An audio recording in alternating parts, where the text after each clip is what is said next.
ఈ 10 పాసురాలు అనే మాట విని అయితే ఇవి 1000 పాసురాలు ఉన్నాయా అని అడిగారు. అవును, 1000 పాసురాలు ఉన్నాయి. అవి ఎక్కడ లభిస్తాయి? మీరు నమ్మాళ్ళ వారు అవతరించిన స్థానానికి వెళ్ళండి, అక్కడ ఏమైనా లభించవచ్చు అని చెప్పారు. అప్పుడు ఇక్కడికి వచ్చారు. ఇక్కడ అడిగితే ఎవ్వరూ మాకు తెలియదు అన్నారు. ఇక్కడ మాకు తెలిసిందల్లా కన్నినని చరిత్తాంబు అన్నారు. సరే, ఇప్పుడు ఇక్కడ పాసురాలు మంగళాశాసన పాసురాలు మాత్రమే తెలుసు అన్నారు. అప్పుడు ఈ ఊళ్ళో ఉన్నటువంటి ఒక వృద్ధులు, మహావృద్ధులైనటువంటి వారి దగ్గరికి వెళ్ళి వారిని ప్రార్థిస్తే వారు చెప్పారట, 1000 పాసురాలు మాకు తెలియవు, మా పూర్వీకుల నుంచి కూడా తెలియలేదు.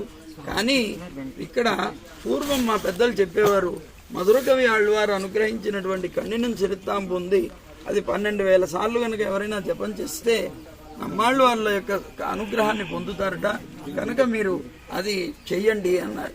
అది అప్పుడు తీసుకొని నాదములు ఇదిగో ఇప్పుడు కింద జపం చేస్తారు 12,000 సార్లు చేస్తే నమ్మాళ్ళు వాళ్ళ సాక్షాత్కారం ఇక్కడే అయిందనమాట.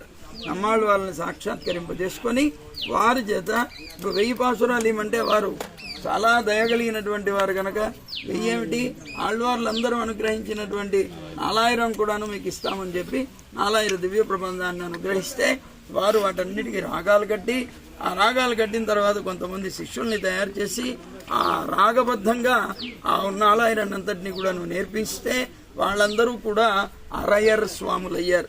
ఇప్పుడు అరయ్యర్ స్వాములందరూ కూడా వారి ద్వారా నేర్పించబడి వచ్చినటువంటి విధానంలో ఉన్నటువంటి వారు అన్నమాట.